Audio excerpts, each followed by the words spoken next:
그리스도인들은 무엇으로 채워야 될까요? 우리는 무엇으로 부요해야 될 것인가? 우리는 무엇으로 풍요한 삶을 살아야 될 것인가? 바로 정답은 자명합니다. 우리는 하나님의 말씀으로 부유한 삶을 살아가야 될 줄로 믿습니다. 아멘. 그래서 우리가 세상을 살아갈 때 우리가 빈 그물, 빈 잔, 빈 창고, 빈 장고 참 고통스러운 일입니다. 그러나 우리는 주님 때문에 날마다 풍성한 은혜를 누리며 살아야 될 줄을 믿습니다. 아멘. 뉴스를 접하면 가을은 분명히 풍성한 알곡의 계절이고 추수의 계절임에도 불구하고 중국을 비롯한 유럽 여러 나라의 이런 에너지 전력난이 심각하게 대두되고 있고 또 우리 실제 우리가 기름값이 점점 더 이렇게 고공행진을 하면서 우리 일상에도 많은 또 불편과 어려움들이 또 이렇게 주어지고 있습니다.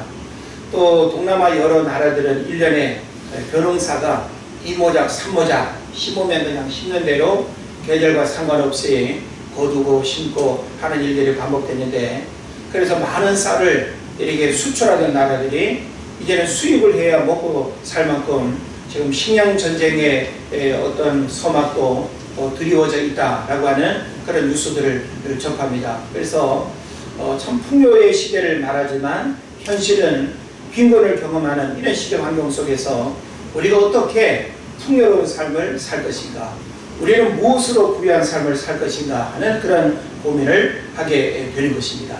저는 우리가 그리스도인으로 살아가면서 주님이 우리에게 원하시는 또 그리스도인으로 살아가는 우리들이 무엇으로 우리가 채우고 풍요로운 삶을 살아야 될 것인가 라고 하는 문제 앞에서 하늘의 지혜로 충만하기를 원하고 그리고 그 지혜의 근본 되시는 하나님으로 충만하고 하나님의 말씀으로 부여한 그런 여러분 되시기를 축복합니다. 아멘. 자, 세상의 모든 것은 맛과 멋이 있습니다. 그래서 우리의 일상 속에 맛을 잃어버리면 음식을 먹는 즐거움이 사라지는 것이고 멋을 잃어버리면 일상의 모든 취미 생활이 사실은 생명을 잃어버리는 것입니다. 그래서 우리가 살아가는 행복과 기쁨이라고 하는 것은 맛과 멋이 모든 것을 지배하고 또 모든 어떤 상황의 조건이 되는 것을 우리가 이해를 하는 것입니다. 자, 그래서 먹는 음식에는 맛이 있고 생활용품에는 멋이 있어야 그 가치가 인정되는 것입니다. 그래서 아무리 이렇게 접시에 담겨져 있는 그 음식이 별것 아닌 것처럼 그렇게 보여져도 독특한 맛과 향을 가지고 있는 음식이라고 한다면 그 음식은 굉장히 고급스러운 음식이 되는 거고 그 한 접시에 굉장히 비싼 그런 이제 메뉴가 되는 것입니다. 자, 그리고 우리는 이 멋이라고 하는 부분을 또 생각을 해볼 수 있는데 사람은 배가 부르면 또 멋을 느끼기를 원해요. 그리고 멋스러운 곳에 가서 맛을 느끼기를 원하고 맛이 있는 곳에 멋스러움과 함께 어우러지기를 원하죠. 그래서 우리가 집안에 뭐 데코를 한다, 또 뭐 리모델링을 한다, 이 모든 일들이 다 뭘까요? 결국은 맛과 멋이라고 하는 그 조화와 그 가치를 우리가 놓치지 않기 위해서 그렇게 하는 것입니다. 그래서 우리가 먹는 것도 입는 것도 우리 주거 공간의 모든 것도 사람들은 뭔가 품이 있고 뭔가 느낌이 다르고 그리고 나에게 더 행복을 줄 수 있는 그런 어떤 멋스러움을 선택하는 그런 이제 부분들을 우리가 충분히 이해할 수 있는 것입니다. 자, 그래서 맛을 잃어버린 음식, 맛을 느낄 수 없는 음식을 먹을 사람은 없습니다. 또 멋이 없는 물건을 사용할 사람도 없습니다. 그래서 아무리 내가 어떤 값을 지불하고 물건을 산다 할지라도 멋스러움이 없으면 그 물건을 사용하고 싶은 마음이 사라져요. 그래서 우리 왜 동네 방네 이렇게 골목골목 다니다 보면 분명히 물건 사용에는 전혀 문제가 없는데 물건을 이렇게 내려버리는 경우들이 많죠. 왜 그럴까요? 더 이상 나에게 멋스러움이 주는 그 의미가 사라졌기 때문에 그래요. 고장난 것도 아닌데 이제는 지겨워. 더 이상 어떤 그 멋이 주는 그 신선함을 이제는 잃어버리기 때문에 그냥 버리는 거야. 그래서 색깔도 바꾸고 디자인도 바꾸고 하면서 그 기능이 나에게 더 큰 기쁨을 주도록 하기 위해서 이런 이제 못스러움의 변화들을 우리가 또 이제 추구하는 것을 보게 되는 것입니다. 자, 그런 측면에서 우리 신앙생활이라고 하는 것도 맛과 못을 우리가 잃어버리면 곤란합니다.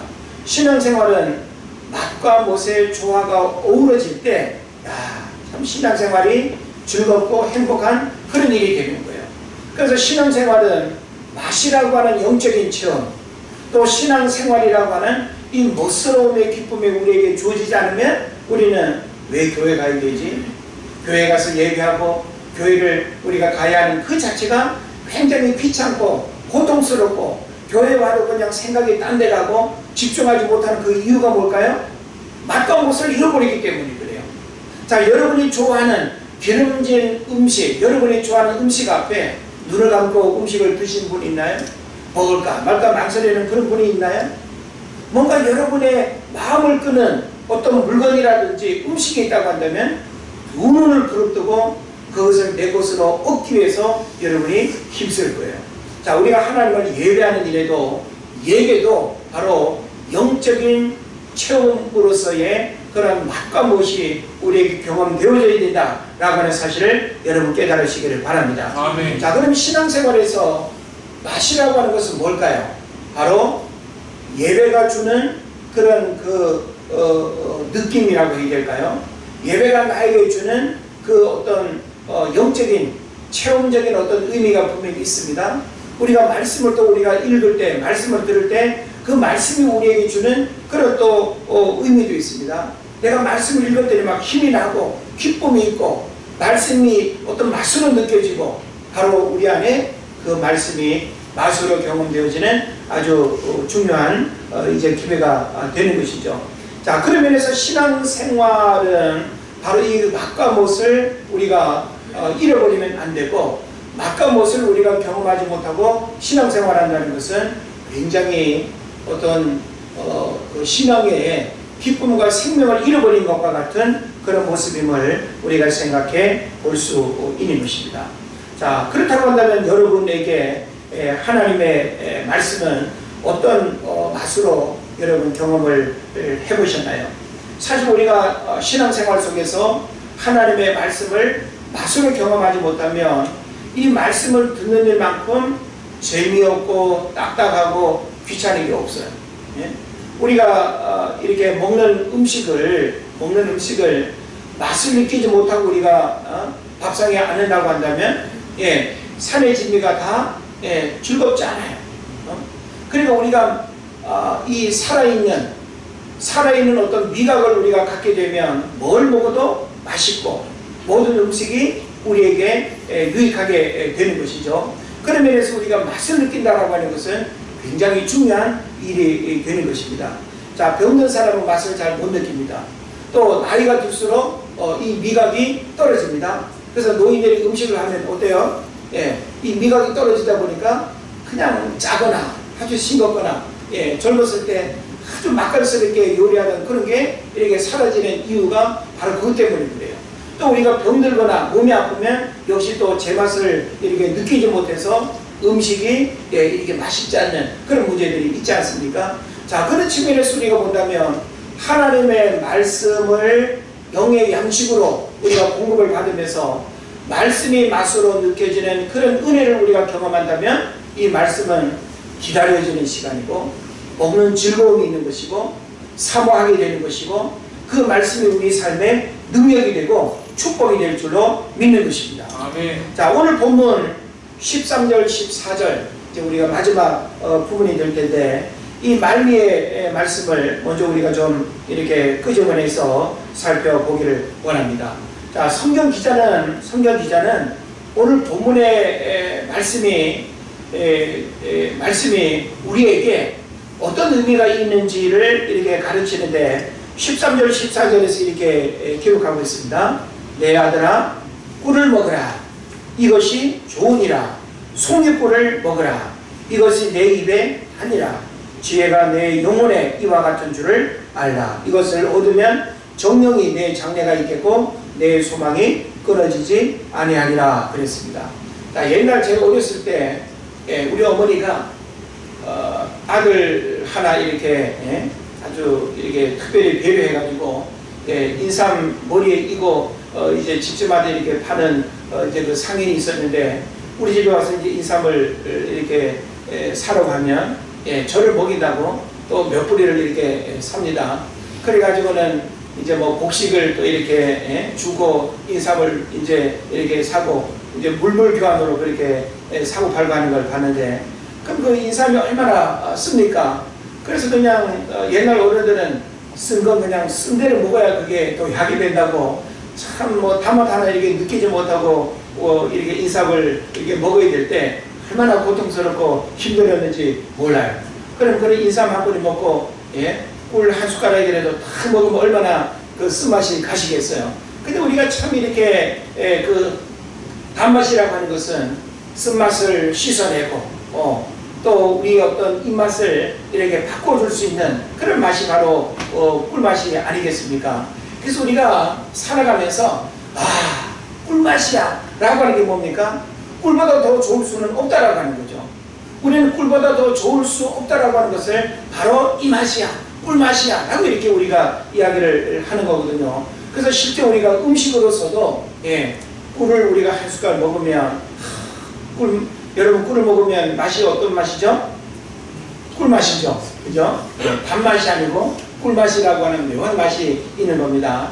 그래서 우리가 이 꿀 한 숟가락을 먹으면 기운도 회복되고, 왜냐하면 일반 그냥 이제 백설탕보다는 꿀은 여러 영양 성분이 이렇게 들어있기 때문에 기운을 차릴 수도 있고, 그리고 건강에도 굉장히 중요하고, 어린 아이들은 이런 성장 관리에도 이 꿀 한 숟가락이 굉장히 아주 효능이 좋다고 합니다. 그래서 하루에 한 숟가락씩 이렇게 떠먹어도 좋겠다 하는 생각을 해봅니다. 자, 성경은 우리가 읽고 듣고 묵상하는 이 하나님의 말씀이 뭐와 같다고 표현하고 있어요? 송이꿀보다 더 단 말씀, 송이꿀과 같은 말씀으로 그렇게 비유를 하고 있습니다. 그래서 이 하나님의 말씀을 우리가 송이꿀처럼 경험하게 되면 이 말씀은 우리에게 뭘 줄까요? 지혜를 주고, 그 지혜는 우리 삶의 어려움의 문제들을 풀어내는 열쇠가 되고 능력이 된다라고 하는 사실을 깨달으시기를 바랍니다. 아멘. 자, 그래서 이 구절에서 꿀을 먹으라는 이 말씀은 지혜가 내 영혼에게 이와 같다라고 하는 말씀으로 연결되어 있는 것입니다. 그래서 꿀을 먹는 것처럼 하나님의 말씀을 먹으라는 말씀입니다. 자, 쓴 걸 이렇게 먹겠다고 나서는 사람은 없어요. 그러나 꿀이 있다고 한다면 그 꿀 한 숟가락은 먹어보려고 아마 이렇게 다들 이렇게 신경을 쓸 거예요. 자, 그런 면에서 우리가 하나님의 말씀을 우리가 꿀로 이렇게 이해하고 꿀처럼 우리가 경험할 수 있다라고 하는 것은 얼마나 큰 축복인지 모르는 것입니다. 자, 그래서 우리가 성경을 보게 되면 성경도 하나님의 말씀을 꿀로 비유하는 경우들이 여러 군데가 있습니다. 그래서 시편 19편 9절로 10절 말씀에 보면 이렇게 표현하고 있는데, 여호와를 경외하는 도는 정결하여 영혼까지 이루고 여호와의 법도 진실하여 다 의로우니 금 곧 많은 순금보다 더 사모할 것이며 꿀과 송이꿀보다 더 달도다 라고 이렇게 기록하고 있습니다. 자, 우리가 하나님의 말씀을 뭐보다 더 사모해야 된다고요? 금이나 은이나 다이아몬드 이런 보석보다 더 사모해야 된대요. 그러니까 이런 보석보다 하나님의 말씀이 더 가치 있다는 거예요. 하나님의 말씀을 여러분이 제대로 부여잡고 순종하고 그 하나님의 말씀을 여러분이 제대로 경험하기만 하면 하나님의 말씀은 여러분의 인생을 바꿔놓는 영적인 무기가 됩니다. 할렐루야. 그래서 하나님의 말씀은 우리가 히브리서를 보게 되면 살았고 운동력이 있어 좌우에 날선 어떤 검보다도 예리하고 혼과 영과 및 관절과 골수를 찔러 쪼개기까지 하며 사람의 마음, 생각, 뜻을 감찰한다고 이야기하고 있습니다. 아멘. 그러므로 우리는 하나님의 말씀의 능력은 그 무엇과 비교할 수 없는 최고의 능력이라고 하는 사실을 우리가 알게 되는 것이죠. 그래서 금이나 순금보다 더 사모해야 된다. 그리고 꿀과 송이꿀보다 더 달다. 자, 우리가 실제 뭐 꿀 한 숟가락 이렇게 먹어보면 참 기가 막히죠. 예? 그래서 나는 자연인이다 그런 프로그램 보게 되면 꼭 이렇게 공통적으로 나오는 그 내용 중에 하나가 뭐예요? 그 자연인이 이렇게 꿀농사 이렇게 지은 거, 그죠? 2, 3일 이렇게 채워가면서 이거 이번에 내가 따는 꿀이라면서 그 꿀 하나를 그냥 이렇게 먹는 장면들 나오지 않습니까? 그러면 입을 벌려요, 못 벌려요? 예, 입을 못 벌리고 말을 못 해요. 하면서 그냥 그 꿀맛에 그 향기로움과 그 달콤함을 말로 표현할 수 없어 하는 그런 부분 저는 충분히 공감합니다. 저도 예전에 군생활 할 때 이 양봉업자들이 이 최전방까지 이제 마지막 이제 꿀 따러 올라오지 않습니까? 그럼 부대 근처에 이제 볼통을 막 그냥 뭐 수십 통, 수백 통 이렇게 늘어놓고는 이제 며칠에 한 번씩 꿀을 따야 되는데 그 꿀을 딸 수 있는 일손이 부족하잖아요. 그러니까 이제 부대 와가지고 사병들 몇 명 좀 이렇게 도움을 요청하거든요. 그럼 저는 또 군에서도 또 일 잘하고 또 그런데 이제 또 제가 불려가지 않습니까? 그러면은 하여튼 뭐 꿀 따는 거 그냥 볼통 날라주고 이거 뭐 돌리고 하면서 이제 이 채집을 하게 되는데 뭐 꿀이 뭐 얼마나 이렇게 몇 초롱씩 이렇게 쏟아지지 않습니까? 그러면 그 양봉업자가 식빵만 들고 다녀. 간식 따로 필요 없어.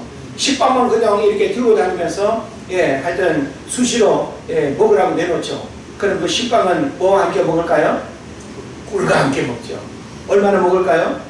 우리 그냥 식빵에 흠뻑 젖을 뿐만 아니라 줄줄줄 흘러내릴 정도로 이렇게 먹지 않습니까?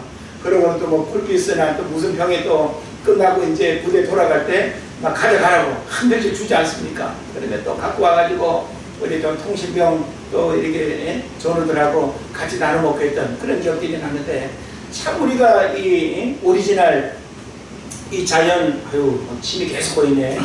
자연 볼꿀을 우리가 먹으면 그렇게 행복한 거예요. 자, 실제 우리는 음식으로서의 지금 꿀을 말하는 것이 아니라 자, 뭐가 꿀과 같다는 거예요? 하나님의 말씀이 꿀과 같다는 거예요. 하나님의 말씀이 꿀처럼 달고 그리고 영양분이 있고 에너지가 되고 죽은 사람을 일으키기도 하는 그런 능력이 바로 하나님의 말씀이라는 것입니다. 아멘. 믿습니까? 아멘. 근데 우리는 하나님의 말씀을 아무리 뭐 이래저래 비유를 해도 말씀은 말씀이고 떡은 떡이고 꿀은 꿀이고 자꾸만 이렇게 분리를 해요. 어떻게 말씀이 꿀맛이 날 수 있냐 이거죠.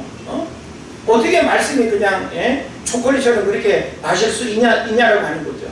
아마 이제 앞으로는 성경 번역할 때 이 꿀을 다른 걸로 바꿔야 될 것 같아요. 뭘로? 초콜릿으로.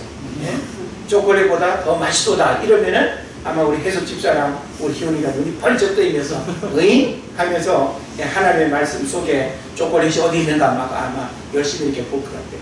그 실제 유대인들은 아이가 이렇게 태어나면 이 토라 이 하나님의 말씀에 꿀을 발라놓고 그 맛을 느끼게 하고 그걸 또 핥아 먹으려고 또 댕기게 하고 가까이 하게끔 그렇게 유도한다고 해요. 그러니까 얼마나 하나님의 말씀을 삶의 중심으로 이렇게 두고 살아가도록 가르치려고 하는가 하는 이런 유대인 자녀 교육법을 우리가 이제 생각해 보는 것이죠. 자, 그 외에도 시편 119편 103절로 104절을 보면 주의 말씀의 맛이 내게 어찌 그리 단지요 내 입의 꿀보다 더 단이다 라고 했습니다. 주의 법도들로 말미암아 내가 명철하게 되었으므로 모든 거짓 행위를 미워하나이다 라고 했습니다.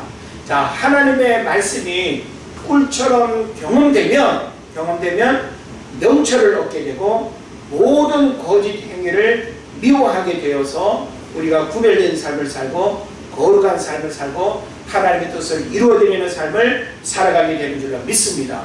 여러분이 하나님의 말씀을 교회 올 때나 그냥 들고 다니는 하나의 경정으로 생각하면 이 말씀은 일평생 여러분이 교회를 다녀도 송이꿀처럼 더단 말씀으로 경험할 수 있는 일은 한 번도 없습니다. 자, 여러분 자신에게 한번 물어보세요. 나는 하나님의 말씀을 일주일에 몇 번이나 펼쳐요? 나는 하나님의 말씀을 영의 양식이라고 기도는 하면서 그렇게 고백을 하면서 육의 음식은 하루 3끼도 그냥 챙겨 먹고 간식 먹고 그렇게 하는데 하나님의 말씀은 우리가 어떤 자세로 먹고 있는가? 많이 부족하지 않은가요? 예? 어떻게 매일 3장만 먹어요? 어떻게 밥을 그냥 꼭 3숟갈만 먹습니까? 그 맛을 모르는 사람이 3숟갈을 겨우 먹지. 예? 음식의 맛을 아는 사람은 1공기도 좋고 2공기도 좋고 그지? 예. 아빠 몇 공기 먹는지 알지? 예. 그러니까 맛이 좋으면 뭐 그냥 위가 거부할 때까지 먹는 거죠. 근데 하나님의 말씀에 부여하면 우리 음식을 배로 채우는 것과 비교할 수 없을 만큼 우리 영혼의 배부름을 여러분이 한없이 경험하게 될 줄로 믿습니다. 아멘. 그래서 성령은 우리에게 바로 이와 같이 하나님의 말씀의 맛이 내게 어찌 그리 단죠. 이건 단순히 시적으로 표현한 게 아니에요. 이것은 바로 성경 기자가 하나님의 말씀을 그렇게 경험했다는 것을 내가 인간의 언어로 표현해야 되는데 하나님의 말씀의 맛을 인간의 언어로 가장 달콤하고 가장 맛있게 표현할 수 있는 그게 바로 뭐였는가 하면 송이꿀보다 더 단 말씀으로 표현한 거예요. 예? 여러분 최고로 맛있다를 뭘로 여러분 표현할 수 있겠어요? 꿀맛이야 그런 거 아니겠어요? 예? 꿀맛이야. 꿀맛이야 하면 꿀맛보다 더한 게 있어요 없어요? 없는 거지. 예? 그러니까 우리가 행복을 느낄 때 내 삶에 최고의 일들이 일어나서 내가 그 기쁨을 막 그냥 주체할 수 없을 때 바로 이거야. 최고야. 꿀맛이야. 그럼 끝나는 거 아니에요? 우리는 하나님의 말씀이 꿀맛처럼 경험될 수 있다라고 하는 것을 성경 기자가 말한다면 우리도 동일하게 그 하나님의 말씀을 이런 꿀맛처럼 경험할 수 있는 그런 은혜가 우리에게 주어져야 될 줄로 믿습니다. 아멘. 자, 그래서 본문 14절에서 꿀은 지혜가 되고 말씀이 된다고 교훈합니다. 그래서 꿀, 지혜, 말씀 이걸 여러분이 연결해서 이해를 해야 돼요. 예? 자, 하나님의 말씀을 꿀처럼 여러분이 경험하면 그 하나님의 말씀은 우리 삶에 뭘 준다고요? 지혜를 준다는 거예요. 예? 그러니까 그 지혜는 곧 뭘 근거로 하는 거예요? 하나님의 말씀을 근거로 하는 거죠. 자, 그러면 지혜로 하나님의 말씀이 지혜로 나타나기 위해서는 이 말씀이 어떻게 경험되어져야 되는 거예요? 꿀처럼 경험되어져야 되는 거예요. 예? 말씀을 꿀맛으로 경험하게 되면 여러분 삶에 뭐가 나와요? 지혜가 나오는 거야. 예? 내가 세상 지식은 세상 정보는 내가 좀 부족하다 할지라도 여러분이 세상을 살아가는 전문 기술이나 그런 어떤 능력은 부족하다 할지라도 하나님이 주시는 지혜가 있으면 인간관계에 실패하지 않습니다. 하나님이 주시는 지혜가 있으면 여러분 삶 속에 일어나는 수많은 상황을 올바르게 판단하고 분별해서 무엇이 옳고 그른지를 선택하게 되고 후회하지 않게 되고 사람을 우리가 선택하고 일의 우선순위도 지혜를 통해서 올바르게 분별해야 될 줄을 믿습니다. 오늘 많은 사람들이 왜 어리석은지 압니까? 자기 지식을, 자기 경험을 의지해. 하나님의 지혜를 기도와 말씀을 통해서 구하기보다는 내 경험 속에서 내가 가지고 있는 그런 어떤 노하우를 모든 일의 판단 기준으로 삼습니다. 아, 내가 해봤는데, 내가 경험해봤는데 항상 그게 앞서는 거예요. 그래서 이런저런 일들을 우리가 결정하고 우리가 해보지만 결국은 또 많은 손해와 어려움을 겪고 또 후회하는 이런 일들을 반복합니다. 그러면 우리는 끊임없이 하나님의 지혜를 모든 일 속에 우리가 경험하고 그리고 그 하나님의 지혜가 우리의 삶의 모든 일들을 주관하고 영향을 미치도록 해야 되는 것입니다. 코로나 시대를 살아가는 우리에게 자녀 교육을 비롯해서 또 뭐 노후의 일들이나 직업 선택이나 우리가 지금 살아가야 하는 이 모든 일들은 우리가 지금 뭐 머리가 둔해가지고 문제가 아니에요. 우리에게 주어지는 수많은 정보는 우리가 선택할 수 있는 기회를 많이 줍니다. 그런데 무엇을 어떻게 선택하는 게 좋을지 그 지혜의 판단력이 우리에게 더 중요하게 요구되는 것입니다. 그러면서 우리는 말씀 속에서 하나님이 주시는 그 지혜로 사람을 올바르게 선택하고 상황을 올바르게 선택하고 모든 어떤 또 일어나는 일들을 올바르게 잘 선택해서 손해보거나 어려움을 겪거나 후회하는 일이 없기를 주의 이름으로 축원을 드립니다. 아멘. 자, 그래서 우리가 이런 지혜와 말씀의 그런 어떤 경험들을 우리가 해야 되는데, 자, 이와 같은 일들이 일어나려면 어떻게 해야 되는가 하면, 핵심은 뭔가 하면 하나님의 말씀을 먹어야 된다. 아멘. 예? 자, 우리 앞에 놓여져 있는 음식을 먹지 않으면 맛을 알 수 있어요, 없어요? 없어요. 우리의 눈은 시각적으로 크기, 색깔, 이런 여러 가지 것들을 우리는 구분을 할 수 있지만, 시각은 맛을 느끼게 하는 역할을 하는 게 아닙니다. 자, 그럼 우리가 맛을 느끼려면 어떻게 해야 될까요? 입안에 넣어봐야 되는 거예요. 입안에 넣지 않고 우리가 맛을 말한다는 거는, 이거는 틀립니다.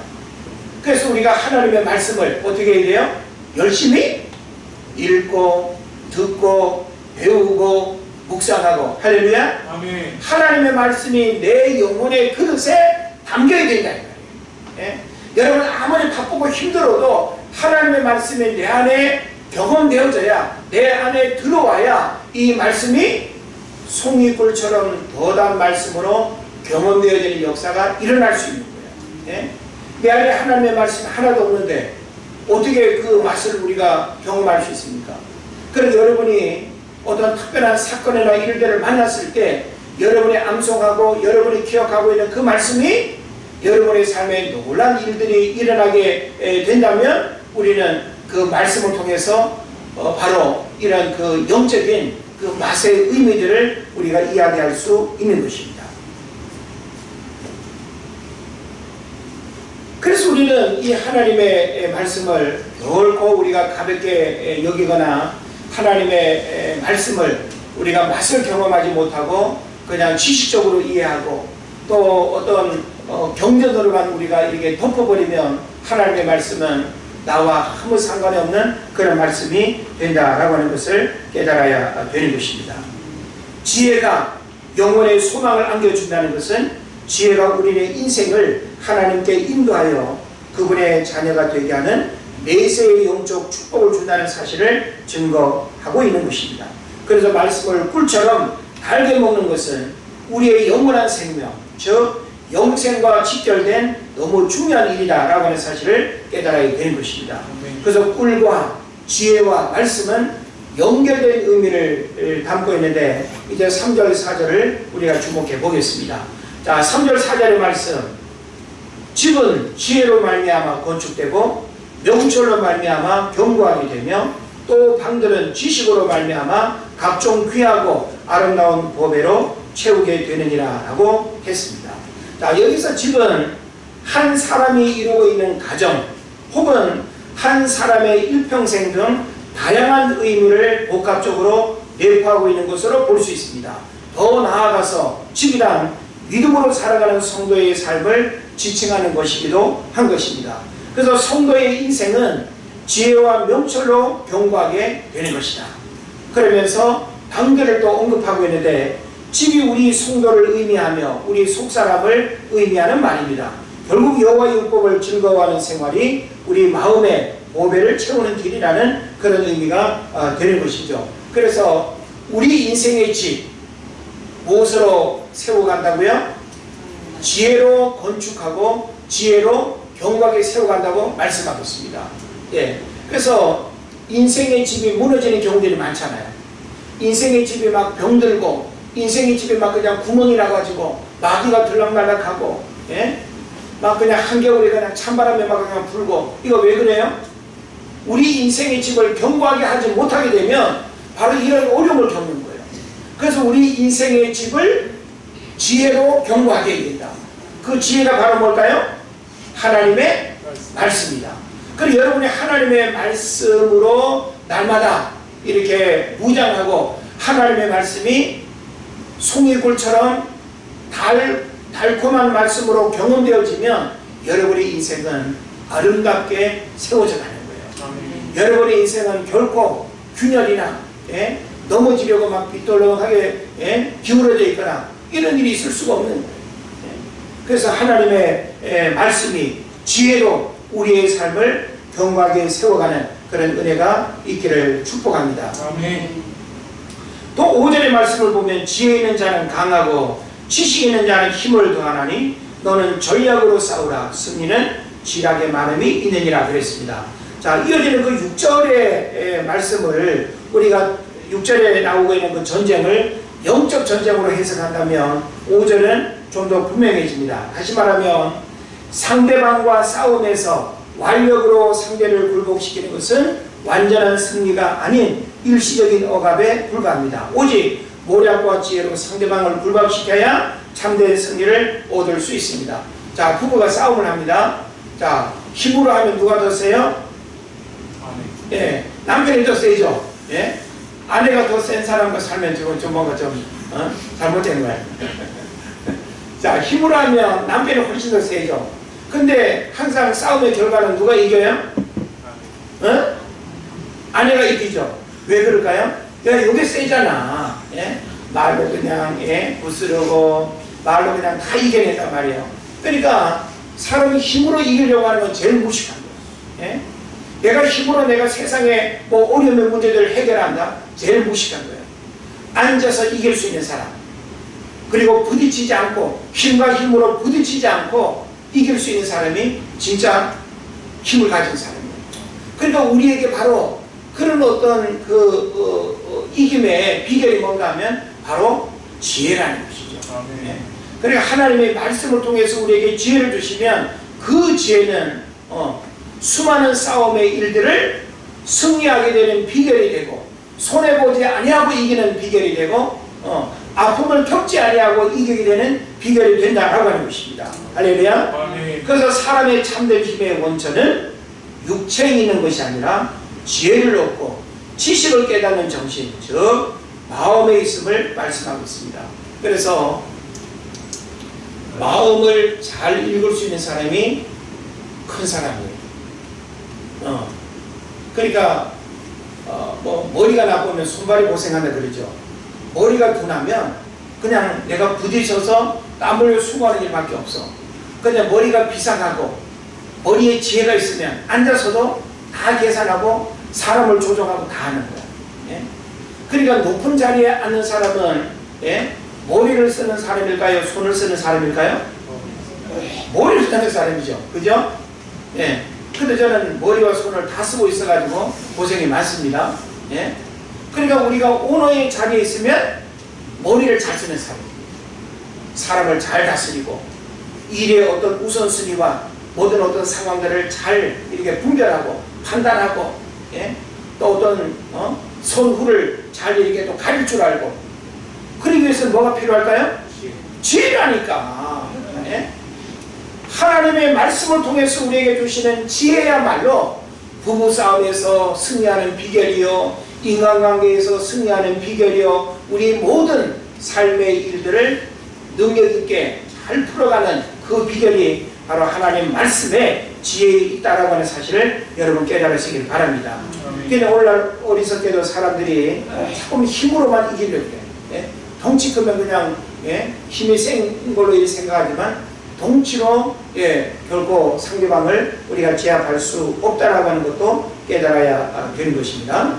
그래서 성경은 무릇 지킬 만한 것 가운데 마음을 지키는 것 아주 중요하다고 이야기하고 있죠. 그래서 그 마음을 지키는 길은 바로 꿀을 먹는 것입니다. 꿀을 먹는 게 뭘까요?